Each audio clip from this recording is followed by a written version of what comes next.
AP ప్రజలకు భారీ శుభవార్త. అమరావతి బిల్లుకు పార్లమెంట్ ఆమోదం తెలిపింది. ఏపీ రాజధానిగా అమరావతికి పార్లమెంటు ఆమోదం తెలిపింది. ఉభయ సభల్లోనూ ఎంపీలు సుదీర్ఘంగా చర్చించి ఆమోదం తెలిపారు. అమరావతి చట్టబద్ధత బిల్లుపై లోక్సభ సైతం ఆమోదం తెలిపింది.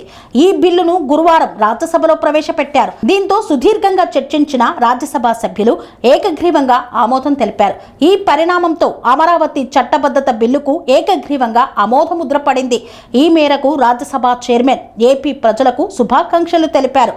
ఇక ఈ బిల్లును రాష్ట్రపతి ముర్ము వద్దకు పంపనున్నారు.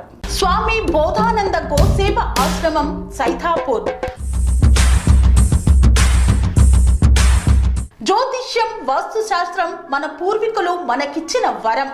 దుర్గాదేవి, కాలభైరవ ఉపాసనతో వాక్సిద్ధి పొందిన శ్రీ శ్రీ బోధానందగిరి స్వామివారు మీకు ఎలాంటి సమస్యలున్నా, వాటిలో ముఖ్యంగా ధన నష్టం, ఆరోగ్య నష్టం, భార్యాభర్తల మధ్య గొడవలు, ప్రేమించుకున్న వారు దూరం అవడం, ఎన్ని సంబంధాలు వచ్చినా పెళ్లి ముడి పడకపోవడం, రోడ్డు ప్రమాదాలు, అప్పుల బాధలు, వ్యవసాయంలో నష్టాలు, పెద్దల మాట పిల్లలు వినకపోవడం, ఆరోగ్య శాంతి, గృహశాంతి, మనశ్శాంతి లేకపోవడం, ఇలాంటి సమస్యలు ఉన్నట్లయితే ఒక్కసారి స్వామీజీని కలవండి.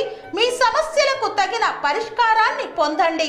అంతేకాక అన్ని రకాల వ్యాధులకు గోపంచకవ్య మరియు మూలికా వైద్యం చేయబడును. నమ్మకంతో రండి, ఆయురారోగ్యాలతో వర్ధిల్లండి. మా అడ్రస్ స్వామి బోధానంద గోసేవ ఆశ్రమం, సైథాపూర్, వీరభద్రస్వామి గుడి దగ్గర, యాదగిరిగుట్ట. సంప్రదించవలసిన నెంబర్ 9849213754 మరియు 9618034138.